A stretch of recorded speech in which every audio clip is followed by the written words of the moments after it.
ये क्वेश्चन है need for हदीस कंपाइलेशन।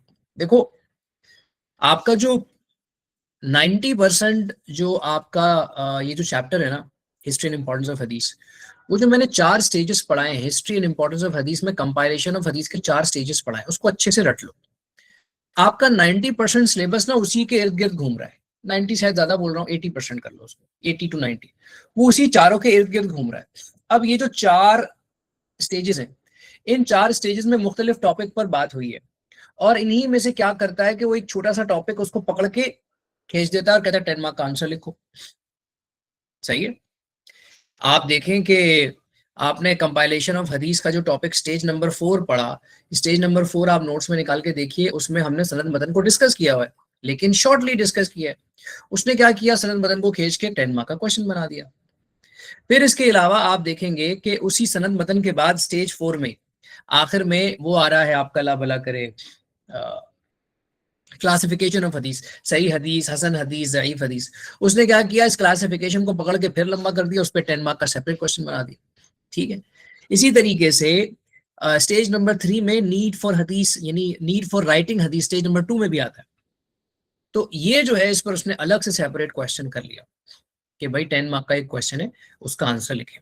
तो इसकी वजह से ना ये चीजें आसान हो गई, क्योंकि ऑलरेडी आप उसका बैकग्राउंड पढ़ चुके हुए हो। पर हम क्या करते हैं, हम ये देखेंगे कि भाई नीड फॉर हदीस इसने दिया हुआ है, कम दिया, ये पेपर में उसने कम पूछा है, लेकिन ये पूछ लेता है। अगर ये पूछ लेता है तो उसके बारे में थोड़ा सा ज्यादा लिखना पड़ता है आपको। ठीक है, ये थोड़ा सा लेंदी आंसर है।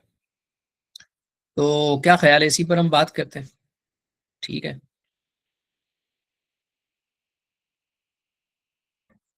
आइए पहले तो क्वेश्चन को समझने की कोशिश करते हैं। क्वेश्चन जरा पढ़िएगा, जरा देखें क्वेश्चन की तरफ।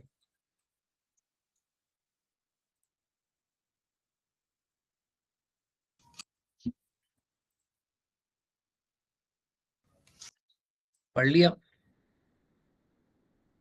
Why did it become important to compile? ठीक है भाई, मैं तुम्हें बता रहा हूं बार बार एक बात, क्वेश्चन को समझना सबसे ज्यादा जरूरी काम है पेपर में। ये एक आर्ट है। Why did it become important? भाई इंपॉर्टेंट क्यों हुआ, क्या हुआ इंपॉर्टेंट? टू कंपाइल हदीस, प्रॉफिट की हदीस, प्रॉफिट की हदीस को कंपाइल करना जरूरी क्यों था? कब भाई, कब की बात हो रही है, टाइम फ्रेम तो बताओ। After the time of the rightly guided caliph. Okay, तो सिंपली इसमें इसने 2 चीजें पूछी हैं। इसने क्या पूछा, इंपॉर्टेंस ऑफ हदीस कंपाइलेशन। ठीक है जी। अब सवाल को हम समझने की कोशिश कर रहे हैं, सवाल को जब समझने की कोशिश कर लेंगे ना, तो हमारा ना काम बहुत आसान हो जाएगा। सवाल को समझने से देखो होता है क्या, बहुत सारे स्टूडेंट ऐसे हुए कि सर पेपर बहुत अच्छा दिया, और जब पेपर दे दिया तो मार्क्स नहीं आए। उनका उनका उनको लग रहा था कि बहुत अच्छा पेपर दिया, क्योंकि वो बहुत सारा लिख कर आए। वो जो बहुत सारा लिख कर आए वो इरेलीवेंट लिख कर आए। इमेजिन करो, अल्लाह ना करे ऐसा हो वैसे, लेकिन अगर ऐसा हो जाता है, हमें सोचना चाहिए ना किसी भी कंडीशन में, कि आपके सामने एक ऐसा सवाल आ गया कि आप छटपटा गए, आपने कहा यार तुमने पढ़ा ही नहीं, ये पता नहीं क्या है। तो अब ऐसे में आपको क्या करना है, आपको ऐसे में सबसे पहले सवाल पे गौर करना है, और आप उसको अंडरलाइन करोगे, और आपने उसके ना की पॉइंट्स निकाल लेने हैं। उसका फायदा क्या होगा मैं तुम्हें बता रहा हूँ। मिसाल के तौर पे पहला की पॉइंट निकालिया, इंपॉर्टेंस ऑफ हदीस कंपाइलेशन, हदीस को कंपाइल करना कितना इंपॉर्टेंट है, कितना जरूरी था। ठीक है। और दूसरी चीज, टाइम के बारे में। भाई टाइम कब कब का होना चाहिए, after rightly guided caliph, rightly guided caliph. तो ये 2 बातें हमें समझ में आ रही है। अच्छा, हदीस को कंपाइल करना जरूरी क्यों था, इसके लिए मुझे ये भी बताना पड़ेगा कि हदीस हमारे लिए कितनी जरूरी है। हदीस जरूरी है तभी तो उसको कंपाइल करना जरूरी है। भाई कुरान जरूरी है था तभी इसको कंपाइल करना जरूरी था, इसी तरह हदीस जरूरी है तो हदीस को कंपाइल करना भी जरूरी है। ठीक है। और हदीस को जब कंपाइल करना जरूरी है, तो अब मैं क्या कर रहा हूँ, अभी मैं समझो मैं क्या कर रहा हूँ, मैं अभी सोच रहा हूँ एग्जामिनेशन हॉल में बैठ के कि भाई इस आंसर को मैं क्या क्या मुझे लिखना है। तो 1 से 2 मिनट लो, रिलैक्स करो, 1 से 2 मिनट लो अच्छे से सोचने में कि हदीस के बारे में क्या क्या, और छोटे छोटे पेंसिल से कोने पे पॉइंट लिख दो। अच्छा ये बात पूछी। अच्छा पूछ रहे हैं कि राइटली गाइडेड कैलिफ के बाद, इसका मतलब राइटली गाइडेड कैलिफ तक तो मामला ठीक था, तो कैलिफ तक मामला ठीक था, तो आखिर फिर क्या हुआ ऐसा, व्हाट हैपेंड, कि ये प्रॉब्लम हो गई। तो इसका मतलब हैपनिंग भी लिखनी होगी, कुछ थोड़ी सी प्रॉब्लम लिखनी होगी कि ये प्रॉब्लम, मतलब कॉजेज भी लिखने पड़ेंगे, समझ आई, तो कॉजेज भी लिखने पड़ेंगे। अच्छा, एक बात और ऐड करनी पड़ेगी, ठीक है चलो लिखता हूँ।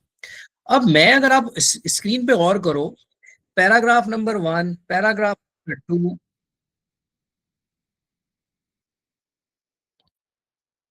इसे क्या बता दूं बेटा, मैं बता रहा हूँ, चलो पहले ये समझो। Paragraph number 1, paragraph number 2, paragraph number 3, paragraph number 4, paragraph number 5, paragraph number 6, paragraph number 7, सही है, 7 पैराग्राफ है। लेकिन ये मैंने तुम्हें नहीं पढ़ाया, तुम्हें नहीं पता कि इसको 7 पैराग्राफ में इसका आंसर होगा, लेकिन तुम्हारे सामने क्वेश्चन तो है ना, तुम्हारे सामने क्वेश्चन तो है। जब तुम्हारे सामने सवाल है, जब तुम्हारे सामने सवाल है, तो सवाल में तुमने क्या देखा कि पहली चीज लिखनी है इंपॉर्टेंस ऑफ हदीस कंपाइलेशन, ठीक है जी। और दूसरी चीज क्या लिखनी है आपने, after the time of caliphs. अब तुमने रिकॉल करना है कि तुमने कंपाइलेशन ऑफ हदीस में क्या पढ़ा था। अच्छा, कैलिफ के बाद, कैलिफ के बाद का मतलब होता है okay stage number 3, stage number 3 की ज्यादातर बातें इसमें आ जाएंगी, ठीक है। और भाई, अच्छा, why did it become important, important क्यों हुआ कैलिफ के बाद, इसका मतलब एग्जामिनर मुझसे कॉजेज पूछ रहा है, सवाल पूछ रहा है यहाँ पर कि भाई इंपॉर्टेंट क्यों हो गया, ऐसा क्या हुआ था। ओके, जहन में एक पॉइंट आ गया, और वो पॉइंट था करप्शन। भाई करप्शन हो गई थी, करप्शन किस किस्म की हुई थी, थोड़ा सा उसके बारे में सोचोगे। फिर करप्शन का सोल्यूशन क्या निकाला, करप्शन का सोल्यूशन क्या निकाला, सनद वतन के रूल्स बने, ठीक है। तो वापस सनद वतन पर आ गए, ठीक है। तुमने यहां तक भी लिख लिया, तुम्हें अच्छे खासे नंबर मिल जाएंगे, हालांकि मैंने इसके बाद भी लिखा हुआ है, क्लासिफिकेशन का भी थोड़ा सा एक पैराग्राफ डाल दिया। लेकिन तुम ये 2-3 चीजें भी लिख लोगे ना, 3 पैराग्राफ भी बना लोगे, तो तुम्हें मार्क्स फिर भी मिल जाएंगे कुछ ना कुछ। कहने का मतलब ये है, 7 लिखे मैंने पैराग्राफ। तो अब ये मेरी बात तुम्हें ना, अभी इस वक्त जो मैं तुम्हें कह रहा हूँ वो तुम्हें सिर्फ 40% समझ में आएगी, जब तक मैं पूरा आंसर समझा रहा हूँ। अब जरा आंसर की तरफ आते हैं और आंसर को पढ़ना शुरू करते हैं। आइए, पहले मैं क्या लिख रहा हूं, मैंने आपसे कहा कि भाई हदीस की कंपाइलेशन की इंपॉर्टेंस बताने से पहले मुझे हदीस की इंपॉर्टेंस बतानी पड़ेगी, कि हदीस की अहमियत क्या है मेरी और आपकी जिंदगी में, हदीस की अहमियत क्या है इस्लाम में। आपको पता है कुरान तो समझ ही नहीं सकते आप हदीस के बगैर, ऐसा ही है ना भाई। हदीस क्या है, पहले हदीस की मीनिंग बता दी। ये सेइंग्स हैं, एक्शन है, साइलेंट अप्रूवल्स हैं ऑफ द होली प्रॉफेट सल्लल्लाहु अलैहि वसल्लम, ये तो हम सबको पता है भाई। और क्या है, हदीस प्राइमरी सोर्स है, ठीक है, इस्लामिक लॉ के प्राइमरी सोर्स है, लेकिन आफ्टर कुरान है, next to the Quran, Quran के बाद आते हैं, ठीक है। अच्छा जी, उसके बाद हमने क्या कहा, हमने कहा कि भाई ये जो हदीस है, ये हदीस प्रॉफिट सल्लल्लाहु अलैहि वसल्लम ने अपनी जिंदगी में, लाइफ टाइम में अपने सहाबा को सिखाई, कंपेनियंस को, ताकि उनको गाइडेंस मिल सके। तो नबी करीम सल्लल्लाहु अलैहि वसल्लम अपने सहाबा को सिखा रहे हैं, इसका मतलब वो चीज बहुत इंपॉर्टेंट है, वो अगर उनके लिए है तो हमारे लिए भी है, ठीक है। अच्छा, प्रॉफिट सल्लल्लाहु अलैहि वसल्लम की हदीस और प्रॉफिट सल्लल्लाहु अलैहि वसल्लम की जो टीचिंग है वो हमारे लिए कितनी इंपॉर्टेंट है, हम सब के लिए, ये कुरान हमें खुद बता रहा है। ओबे अल्लाह एंड ओबे द मैसेंजर, अल्लाह कुरान में कह रहे हैं भाई मुझे ओबे करो और मेरे बाद मेरे नबी को ओबे करो, मेरे नबी की अताअत करो। इसका मतलब भाई there is no chance, there is no chance. The life of the holy prophet सल्लल्लाहु अलैहि वसल्लम has been a role model. आपको हैज बीन मुश्किल लगे, हैज बीन मुश्किल लगे, तो यहाँ पे लिख देना इज अ रोल मॉडल, ठीक है। तो जो नबी की जिंदगी है ना, वो हमारे लिए क्या है, रोल मॉडल है, तमाम मुसलमानों के लिए रोल मॉडल है, तमाम मुसलमानों के लिए। अच्छा जी, the early Muslim community, early Muslim community कौन है, उस दौर के लोग, मुसलमान। ऑब्जर्व्ड द प्रॉफिट सल्लल्लाहु अलैहि वसल्लम, प्रॉफिट को ऑब्जर्व किया closely, and recorded all his saying, an action, और प्रॉफिट की तमाम टीचिंग को उन्होंने महफूज कर लिया, रिकॉर्ड कर लिया अलग अलग तरीकों से। ये हम स्टेज 1 में पढ़ चुके हैं, ठीक है। लिख कर रिकॉर्ड कर लिया, एक्शन करके प्रैक्टिस में ले आए, डेली प्रैक्टिस में ले आए, ठीक है, याद कर लिया, और फिर करने के बाद, रिकॉर्ड करने के बाद पास इट ऑन, उसको पास कर दिया, आगे ट्रांसफर कर दिया, ठीक है, नेक्स्ट जनरेशन में, ताकि वो लोग जो नेक्स्ट जनरेशन है वो भी हिदायत की तरफ आ जाएं जैसे हमें हिदायत मिल गई। जरा थम्स अप करें, यहां तक बात समझ में आ गई? ये पहला पैराग्राफ हो गया भाई। तो इसमें हमने पहले पैराग्राफ में क्या किया, हमने सिर्फ अपनी बात जो आगे करनी है उसको, उसके लिए ग्राउंड तैयार किया है, ठीक है। अब चूंकि एग्जामिनर ने सवाल में कैलिफ का नाम लिया है, यानी वो जो rightly guided caliph, rightly guided caliph का मतलब है हजरत अबू बकर का जमाना, हजरत उमर का जमाना, हजरत उस्मान का जमाना, हजरत अली का जमाना, ये तकरीबन 29.5 साल बनते हैं। अब इस 29.5, अराउंड 30 ईयर्स, तो 30 ईयर्स में सिर्फ ये 4 लोग तो नहीं थे, दूसरे और हजारों सहाबा थे। उन तमाम सहाबा का दौर पूछा जा रहा है, ठीक है, कि इसके बाद हदीस क्यों इंपॉर्टेंट हुई, क्योंकि इस दौर में कुछ ऐसा हुआ। तो सहाबा कराम ने क्या किया, सहाबा कराम, preservation by companion and the caliph, companion और कैलिफ ने हदीस के साथ क्या किया, देखते हैं भाई। आफ्टर प्रॉफिट जमाइज, प्रॉफिट का इंतकाल हो गया, कंपेनियंस जो थे ना, ये थे असल, अब नबी की जगह पे कंपेनियन आ गए, यानी अगर नबी की टीचिंग किसी को चाहिए तो उसको कोई दुनिया में कोई और रास्ता नहीं है सिवाय कंपेनियन के, कंपेनियन के पास जाएंगे, वही सोर्स है, ठीक है, उन्हीं से हदीस ट्रांसमिट हो सकती है, ठीक है। The hadith as to others so they spread all over the world, तो दूसरे लोग क्या जाते हैं सहाबा के पास, सहाबा खुद लोगों के पास चले गए, दुनिया भर में फैल गए, कि ताकि हम लोगों को फायदा पहुंचा सके, ठीक है। एंड ट्रांसफर्ड हदीस लिटरेचर, और हदीस की जो टीचिंग है, प्रॉफिट की जो टीचिंग है, उसको उन्होंने ट्रांसफर करना शुरू कर दिया, अपने स्टूडेंट्स को पढ़ाना शुरू कर दिया, ठीक है। और वो जो स्टूडेंट थे बिकेम देयर सक्सेसर, वो उनके सक्सेसर बन गए, आपको पता है ना, ताबिऊन कहते हैं, ठीक है, उनके सक्सेसर बन गए, मतलब कि उन्होंने सहाबा की जगह ले ली, सहाबा जो काम कर रहे थे अब इन्होंने शुरू किया। एज प्रॉफिट सल्लल्लाहु अलैहि वसल्लम, ये सब कुछ क्यों किया सहाबा ने, क्योंकि प्रॉफिट ने इनको इंस्ट्रक्ट किया हुआ था कि to spread the message of Quran and his sunnah, prophet ने कहा था कि कुरान और हदीस की जो टीचिंग है उसको तुमने फैलानी है, हर एक तक पहुंचानी है। अगर आपको याद हो, ये बात मैं आपको पढ़ा चुका हूँ, प्रॉफिट ने इनसे कहा था, he who is present here shall carry my message to the one who is absent, जो यहाँ मौजूद है वो मेरे पैगाम को उन तक ले जाएगा जो मौजूद नहीं है, ठीक है भाई।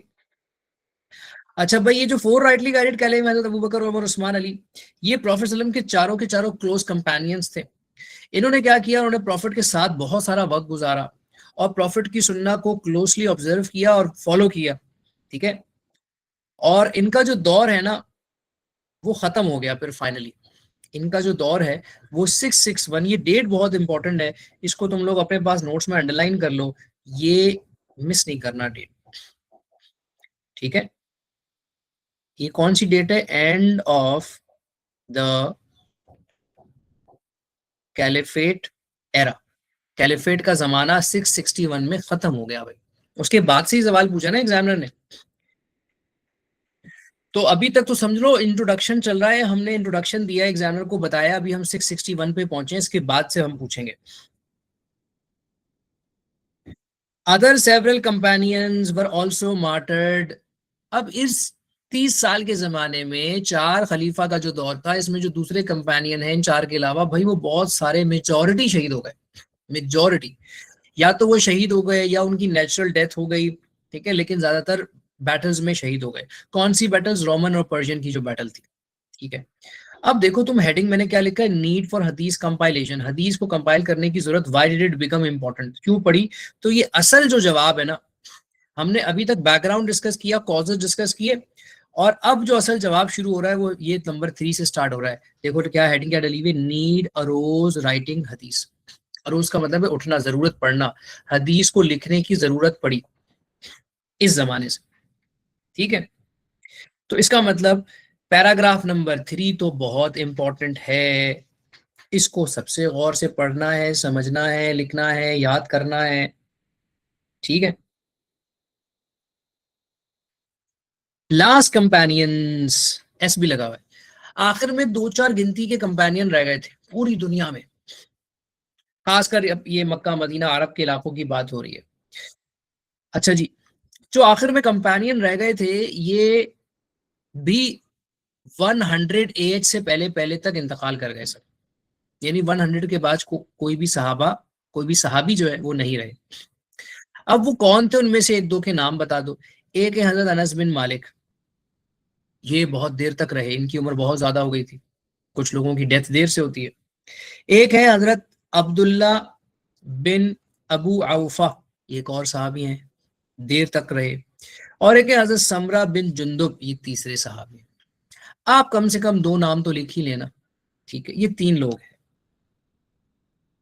अब अगला जुमला देखिए, आप खुद ही सोचें, अगले जुमले से पहले इनकी डेथ हो गई। अब जब इनकी डेथ हो गई तो पूरी दुनिया में एक मैसेज नहीं गया होगा, एक कोहराम समझ गया होगा मुस्लिम दुनिया में, मुस्लिम दुनिया में कोहराम समझ गया होगा कि यार ओए होए ये क्या हुआ। नबी अलैहि सलाम के आखिर के दो तीन ही सहाबी रह गए थे, वो भी इंतकाल कर गए। तो अब नबी अलैहि सलाम के जो सहाबी हैं उनसे हमने नबी की टीचिंग लेनी थी, तो हम तो नहीं ले सके। तो ऐसा करते हैं, फटाफट जिन लोगों ने ली है उनके पास पहुंचते हैं। उनके पास पहुंचे तो पता चला कि भाई अब बहुत ज्यादा सख्त जरूरत है, आगे खुदा ना खास्ता कोई और इससे बड़ा नुकसान हो जाए, तो आप फटाफट इन अहादीस को लिखो भाई। ठीक है जी, तो यहां से ऐसा लिखने का काम शुरू हो गया। तो ये जुमला वही लिखा हुआ है, देयर डेथ्स, ठीक है, नेसेशिएटेड, यानी जरूरत, इनके डेथ की वजह से एक जरूरत पैदा हो गई। किस बात की? प्रॉफिट की हदीस को कंपाइल करने की। क्यों? So that future generations could use the prophet's example to clarify and resolve their questions and disputes, यानी कि उनको भी हिदायत मिल सके। आप इतना लंबा नहीं भी लिख सक रहे, फॉर फ्यूचर जनरेशंस गाइडेंस, इतना भी लिख दो चलेगा। सही है। अच्छा जी, अब आ जाते हैं हम, क्या कहते हैं, हमने कहा 100 AH से पहले पहले तमाम सहाबा का इंतकाल हो गया। 100 AH हिजरी से एक साल पहले आ जाओ तो क्या आता है बच्चों, बताना जरा। 99 AH आता है। अब आपको पता है कि भाई जो कैलिफेट का दौर है ना, हजरत अबू बकर पहले कैलिफ बने, फिर दूसरे कैलिफ हजरत उमर बने, फिर हजरत उस्मान बने, फिर हजरत अली बने, फिर हजरत हसन बने, फिर हजरत मुआविया बने। तो ये कैलिफेट का सिलसिला चलता रहा। दरमियान में क्या हुआ कि कैलिफेट जो थे ना वो ठीक नहीं आ रहे थे, गड़बड़ हो रही थी। तो उनको इसलिए हम खुलफाए राशिदून या राइटली गाइडेड कैलिफ नहीं कहते। तो ठीक से मतलब ऐसा नहीं था कि सारे बुरे थे, ऐसा नहीं था कि सारे बुरे थे, लेकिन यह है कि उनको राइटली गाइडेड कैलिफ इसलिए नहीं कहते कि उनका अपना अमल दखल था कैलिफ बनने में, उनकी अपनी कोशिशें इसमें शामिल थी, तो इसलिए हम उनको नहीं कहते। तो ऐसे में क्या हुआ, एक कैलिफ और आ गए, 99 ईयर्स की बात हो रही है, और उनको कहा जाता है कि भाई ऐसा लगा कि उनके जमाने में वो पुराना दौर आ गया राइटली गाइडेड कैलिफ वाला। और उनका नाम है हजरत उमर बिन अब्दुल अजीज। क्या नाम है? हजरत उमर बिन अब्दुल अजीज। हजरत उमर बिन अब्दुल अजीज कैलिफ बन गए 99 एज में। अब ये बहुत ही नेक आदमी थे, अल्लाह वाले थे, खौफ खुदा रखने वाले थे, नबी से मोहब्बत करने वाले थे। क्या बात नहीं कर, जोर से निकालते हैं आप। क्या हो बेटा शाजिब?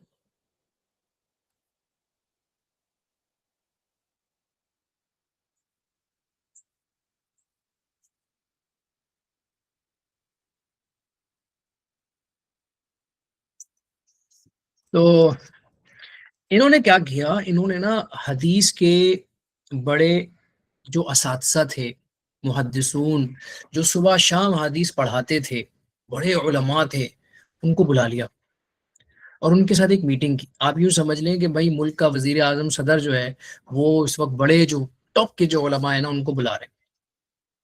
उनको बुला लिया, और ये आज के उलमा के तरह तो नहीं होंगे ना, उनसे भी बड़ा मकाम होगा उनका, क्योंकि ये ताबिऊन में से हैं। इनको बुलाया। अब ये कौन लोग हैं? ये सारे के सारे सहाबा के डायरेक्ट स्टूडेंट हैं, इन्होंने डायरेक्टली सहाबा से पढ़ा है। और इनके साथ एक मीटिंग की और इनको कहा कि भाई आप लोग अहदीस पढ़ा रहे हैं, हाल अहवाल लिया इनसे और इनसे पूछा कि आप ये बताएं कि ये जो अहदीस हैं, तो ये अहदीस तो बहुत सारी होंगी। उन्होंने कहा ये सारी की सारी अहदीस हजारों में लाखों में है, ये रिटर्न में है, उन्होंने कहा नहीं, ये तो हमने सहाबा से वर्बली पढ़ी है और हमें वर्बली याद है, असबर याद है, और ऐसी याद है कि आप हमें नींद से भी उठाएंगे, हम आपको सुना देंगे, सुबह शाम हमारा काम ही यही है। लेकिन उन्होंने कहा कि जो फ्यूचर जनरेशन है उनके लिए तो रिटर्न में जरूरी है ना। अब भाई आप लोग हमेशा तो नहीं रहेंगे, तो जो आने वाली नस्लें हैं, पूरी दुनिया के लोगों तक हमने पैगाम पहुंचाना, तो उनके लिए हमें हदीस लिखना जरूरी होने का बिल्कुल जरूरी है। उन्होंने कहा तो फिर लिखिए। उन्होंने कहा कैसे होगा, हमारे पास तो रिसोर्सेज नहीं है, वसाइल नहीं है, इतना पैसा ही नहीं है हमारे पास, इतना पैसा ही नहीं है हमारे पास। तो फिर, तो जब इतना पैसा नहीं है, रिसोर्सेज नहीं है, तो कैसे करेंगे? तो उसने कहा आपको हुकूमत सपोर्ट करेगी, आप करें ये काम। उन्होंने कहा जी हम तो तैयार हैं, हम तो चाहते हैं दिल से ये काम करना। तो अब फर्स्ट टाइम ऐसा हुआ कि भाई हुकूमत की सतह पर ये काम हो रहा है। हुकूमत ने क्या किया, हुकूमत से मतलब उमर बिन अब्दुल अजीज, हुकूमत ने ये किया कि भाई सबसे पहले तो असल चीज क्या है, पेपर। पेपर बहुत कॉस्टली था, पेपर बहुत महंगा था। आज हम और आप बहुत खुशनसीब हैं कि हम बहुत आसानी के साथ हमें पेपर अवेलेबल है, उस जमाने में नहीं था। तो पेपर इंपोर्ट करवाया दूसरी कंट्री से, दूसरी कंट्री से पेपर्स को लाया गया। आप सोचें कि उस जमाने में पेपर्स को लाना आसान, गाड़ियां भी नहीं थी, बड़ी बड़ी गाड़ियां या ट्रक जो होते हैं वो भी नहीं होते थे। तो या तो समंदरी रास्ते से लेकर आते थे, शिप्स होते थे, और वहां से फिर उसके बाद जो है वो ऊंटों पर और इन चीजों पर लाद कर लाते थे।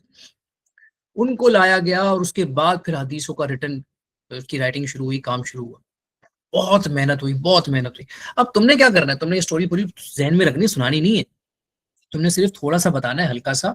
और उस मीटिंग में जो लोग मौजूद थे उनके बारे में बताना है कि भाई उस मीटिंग में ये एक दो लोग बड़े थे, ये मौजूद थे, ये बड़े लोग थे, ठीक है, उनके नाम बताने, लोग तो ज्यादा थे।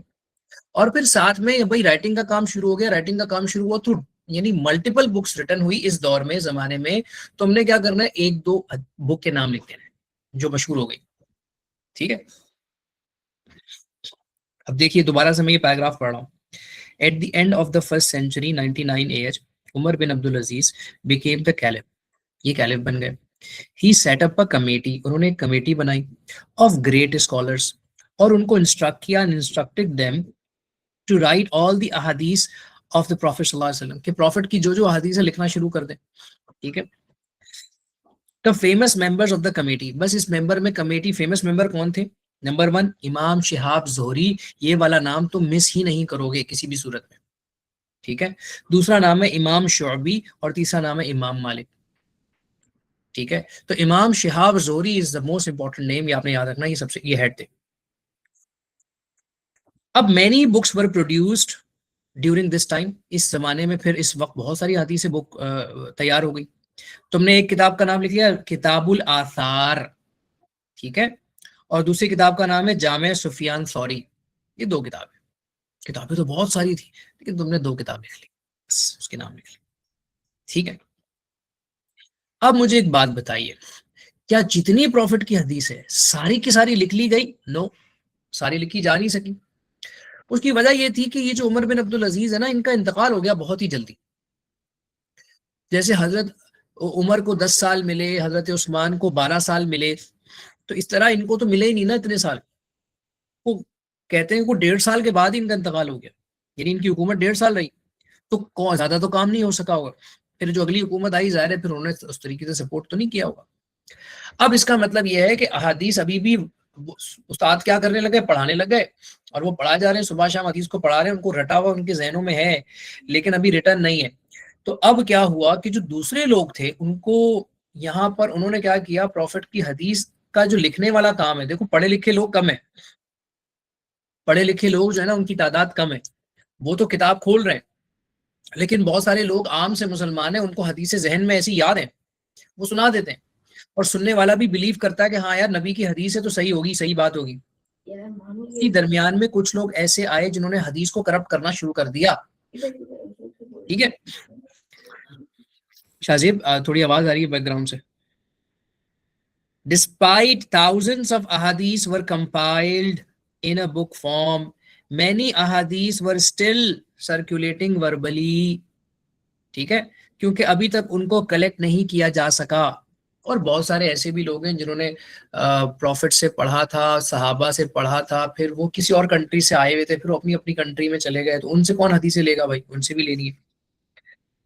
तो भाई बात ये है कि 99 एएच में हजरत उमर बिन अब्दुल अजीज जो है वो कैलिफ बने और तकरीबन 1.5 साल तक वो कैलिफ रहे। तो आप जरा अंदाजा लगाएं कि 99 एएच गुजर गया, बहुत अच्छा, और अगली जो सेंचुरी है वो भी अच्छी गुजर रही थी, लेकिन गड़बड़ होना शुरू हो गई।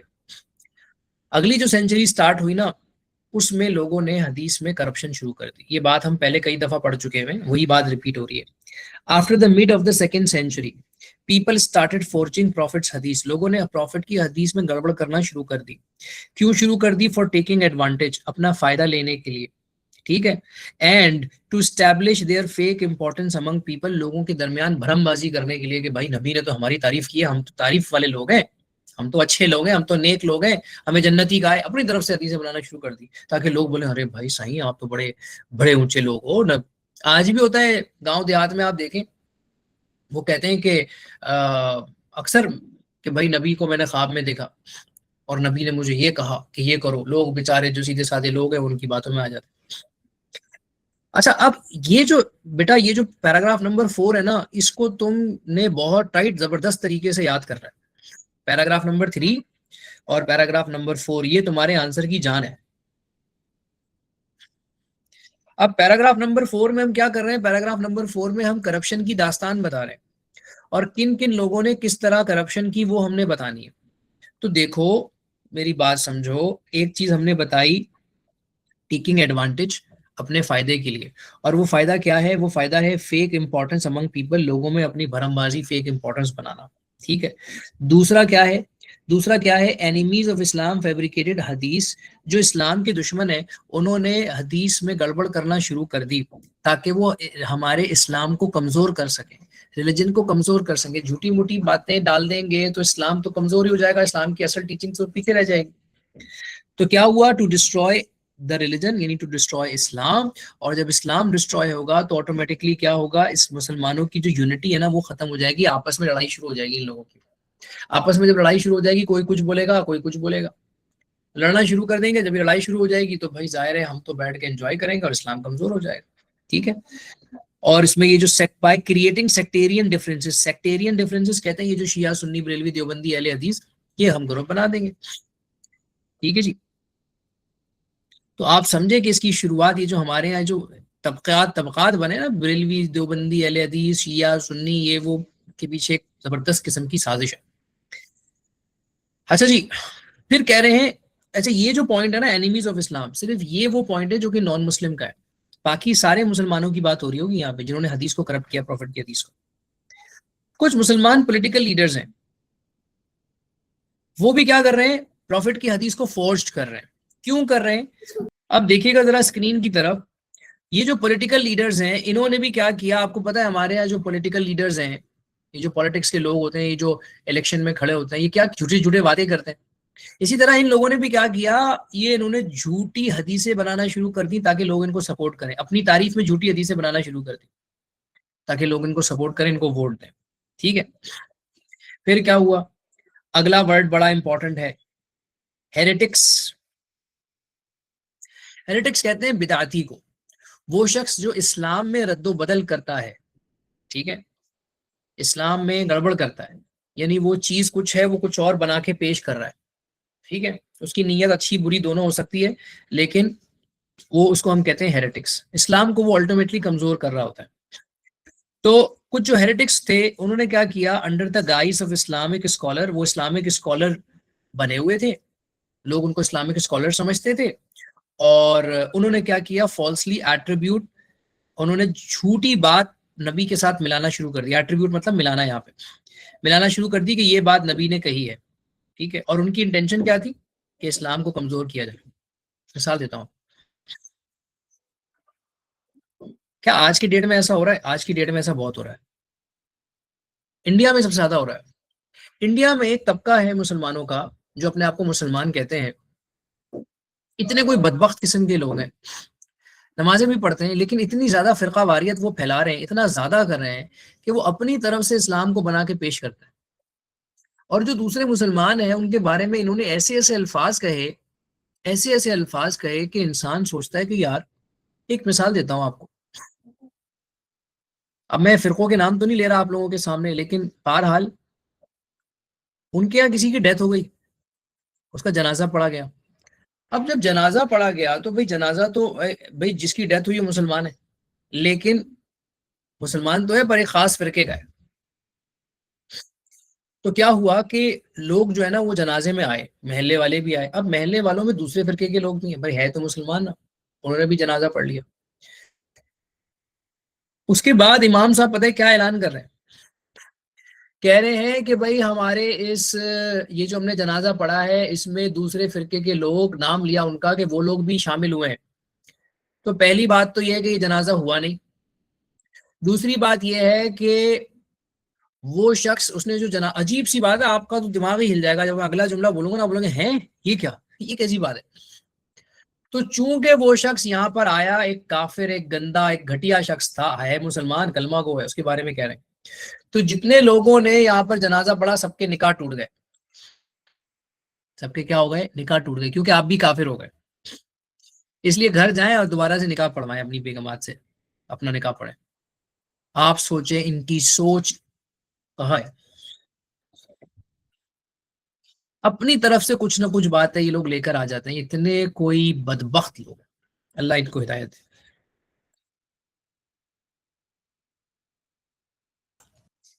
आखिरी पॉइंट, आखिरी पॉइंट, ये एक वर्ड लिखा हुआ है, ये ओवर जेलस। ये मेरा वर्ड नहीं है, ये वर्ड मैंने लिया है मार्क स्कीम से, एग्जामिनर ने लिखा था। ओवर जेलस मुस्लिम टीचर्स, कुछ ऐसे टीचर जो कि पुरजोश, अच्छे, नीयत भी अच्छी, इंसान भी अच्छे, लेकिन अच्छी नीयत के साथ काम गलत कर रहे हैं। नीयत अच्छी है। सम ओवर जेलस मुस्लिम टीचर्स, कुछ अच्छे टीचर्स जो हैं वो बहुत पुरजोश हैं, वो चाहते हैं कि यार लोगों में अच्छाई आ जाए, लोगों में भलाई आ जाए, लोग सीधे रास्ते पर आ जाएं। इसके लिए इन्होंने क्या किया, उन्होंने हदीसें, किसी ने हदीस मनगढ़ंत अपनी तरफ से हदीस बनाई जिसके अल्फाज बड़े अच्छे थे, जिसमें कोई दीन की ही बात थी, अच्छी ही बात थी, लेकिन उन्होंने तहकीक नहीं की कि यार ये नबी की बात है या नहीं है, उन्होंने आगे ट्रांसफर कर दी, ये नबी ने ये कहा। अब नबी ने ये कहा, इन्होंने आगे ट्रांसफर कर दी, लेकिन जो ट्रांसफर की तो वो तो हो गया ना नुकसान, उन्होंने भी गड़बड़ शुरू कर दी। अब आप उनसे बोलोगे यार हमने तो अच्छी नीयत से कहा ना, भाई अच्छी नीयत से कहा, किसी भी नीयत से कहा, बात भले अच्छी गई, लेकिन ये जो आपने कहा ना कि आप ये नहीं बोलते कि नबी की बात, आप ऐसे ही बोल देते कि यार ये बात बड़ी अच्छी है। ये जो आपने नबी के साथ ये बात मिला दी, इसका बहुत सख्त गुनाह है। वो क्या गुनाह है, आइए ये देखिए रेफरेंस। प्रॉफिट ने क्या कहा, हु सो एवर, तुम में से जो कोई भी, टेल्स लाइज अबाउट मी, मेरे बारे में झूठ बोलेगा, डेलिबरेटली जानकर, let him take his place in fire of hell, तो वो ये जान ले कि उसकी जगह जहन्नुम में है। तो वो जहन्नुमी है भाई। तो इसलिए बगैर तहकीक की बात आगे नहीं करनी चाहिए। एक ज़माने में ऐसा बहुत हुआ, आज भी होता है, सोशल मीडिया का दौर है, किसी ने फेक न्यूज़ बनाई और हमने उसको फौरन फॉरवर्ड करना शुरू कर दिया, आगे करना शुरू कर दिया। हमने कहा भाई यार ये क्या है। एक तो हम लोगों को ना एक आदत है, पता नहीं कि न्यूज़, किसी को, हमें ये बहुत दिल करता है कि हम we should be the first one to tell them news, खबर, हम बता रहे यार तुम्हें पता है ऐसा हो गया। ये हमें आदत होती है, ठीक है। अब भाई जब इतनी ज्यादा गड़बड़ हो रही है तो जो आने वाली जनरेशन है उनको ये गड़बड़ वाली हदीस चाहिए क्या? नहीं, उनको हिदायत चाहिए। और हिदायत कौन सी चाहिए? सही वाली चाहिए। सही वाली हिदायत कहाँ से आएगी? प्रॉफिट के हदीस से आएगी, कुरान और हदीस। और कुरान और हदीस, तो उसके लिए सही हदीस चाहिए। वो हदीस जो ऑलरेडी रिटन फॉर्म में आ चुकी वो तो ठीक है, लेकिन जो रिटन फॉर्म में नहीं आई वो ऐसी सर्कुलेट कर रही है, उनको भी तो रिटर्न में लाना है। लेकिन प्रॉब्लम यह है कि उन लोगों ने उसमें गड़बड़ भी कर दी है। तो अब क्या होगा? अब होगा कि गड़बड़ वाली हदीस को निकालना है, गड़बड़ वाली हदीस को निकालना है और सही वाली हदीस को रखना है, तब जाके बात बनेगी, ठीक है। तो वो फिर ये पैराग्राफ नंबर 6 में हमने उसकी बात की। अगर आप 6 देखें ना, rule to check the authenticity, 6 में बात की है। तो अगर 5 तुमने जितना लिखा हुआ है, 5 में कितने पॉइंट्स लिखे हुए देखो, 1 2 3 4 4 पॉइंट्स हैं। इन 4 पॉइंट्स को मजीद तुम शॉर्ट भी कर सकते हो, इतना बड़ा मसला नहीं है, ठीक है। 4 पॉइंट्स में क्या है? The new generation of the Muslims sought, यानी उनको चाहिए, आप लिख दें सॉट नहीं लिख सकते, आप लिखें नीडेड, ठीक है, आसान लफ्ज लिख दें, needed accurate and authentic guidance, उनको एक्यूरेट ऑथेंटिक चाहिए, ठीक है, guidance on the true Islamic way in order to follow the example of the holy prophet सल्लल्लाहु अलैहि वसल्लम, वो प्रॉफिट सल्लल्लाहु अलैहि वसल्लम को फॉलो करना चाहते हैं भाई, तो उनको सही चाहिए, ठीक है जी। ये वाला रेफरेंस भी आप चाहो तो छोड़ दो। इस्लामिक जूरिस्प्रूडेंस, अब ये जूरिस्प्रूडेंस क्या है, तुम आसान लफ्ज लिख लो भाई यहाँ पे, इस्लामिक लॉज, ठीक है, वॉज डिवेलपिंग रैपिडली। अब इसको हम इस्लामिक लॉज को हम उर्दू में कहेंगे या अरबी में फिक्ह। फिक्ह का जो इल्म है ना वो बहुत तेजी के साथ बढ़ रहा है, क्योंकि लोगों की जरूरत है। फिक्ह क्या है, इस्लामिक लॉ क्या है, कि हलाल और हराम के मसले, भाई ये चीज हलाल है, ये चीज हराम है, नई चीजें इन्वेंट हो रही है, हलाल है हराम है, अगर ये मसला हो गया तो क्या होगा, ठीक है। उस जमाने में कोई चीज नहीं थी, उस जमाने में कुएं थे, नए जमाने में नलके आना शुरू हो गए, ठीक है, पाइपलाइन बनना शुरू हो गई, और इसी तरीके से और बहुत सारी चीजें, पेपर्स का इस्तेमाल शुरू हो गया, भाई पेपर पे करना जायज है ना जायज है, ठीक है, नए पेपर मनी आना आना शुरू हो गए, तो ये सारी चीजें आ रही हैं, तो फिर हलाल हराम के मसले बहुत ज्यादा आने लग गए, तो फिर उलमा ने हलाल हराम के मसले पे काम करना शुरू कर दिया। तो ऐसे में जाहिर है कि हदीस चाहिए उनको, चाहे कहीं से भी वो हलाल हराम के मसले पे काम करें, कुछ भी करें, लेकिन वो कानून तो कुरान और हदीस से ही निकालेंगे, ठीक है। सो दे नीडेड, उन उलमा को चाहिए था क्या, उन उलमा को भी सही और ऑथेंटिक हदीस चाहिए।